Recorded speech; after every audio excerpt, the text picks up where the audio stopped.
হে দোস্ত, আজি অলপ বেলেগতকৈ বেলেগ ধৰণৰ পাৰ্টি এটা খাবলৈ গৈ আছোঁ। তো ব'লক ভিডিঅ'টো তেতিয়াহ'লে আৰম্ভ কৰোঁ। চাওক না, আজি আমি কলপাতত খানা খাম। বহুত বছৰৰ মূৰত আজি কলপাতত খানা খাম। ইয়াত আহি আমাৰ দুটা লাভ হ'ল, পৰিৱেশো বচালোঁ আৰু নিজকো বচালোঁ, লগতে আৰু নিজকো বেমাৰৰ পৰা বচালোঁ। তো ধন্যবাদ, আৰু এনেকৈ সকলোৱে খাবলৈ চেষ্টা কৰক। মানে কি হ'ল, এইটো নেচাৰেল বস্তু ন, অলপ বেমাৰ আজাৰ কমকৈ হয়। আগৰ মানুহবোৰেতো তেনেকৈ খাইছিলে ন। নতুন বছৰ এনজয় কৰক, কিন্তু পৰিৱেশক নষ্ট কৰি নহয়। এয়া ৰেডি হৈছে খানা, হাঁহ মাংস আৰু জিভা পানী পৰি গৈছে। অলপ পিছত আমি এতিয়া খাৱা আৰম্ভ কৰিম। এইয়া ৰেডি হৈ গ'ল আমাৰ, আৰু এজন বসো বহিছে খাবলৈ। তো এয়া খানা মই আৰম্ভ কৰি দিছোঁ আৰু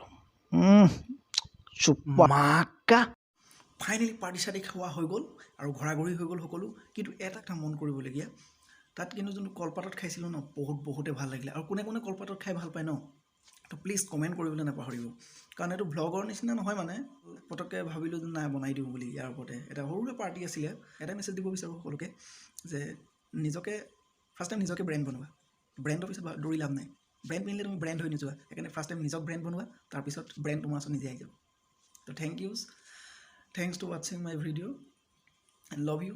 অন্য পূৰা প্ৰতিশ্ৰুতিৰে আজিলৈ এৰিছোঁ।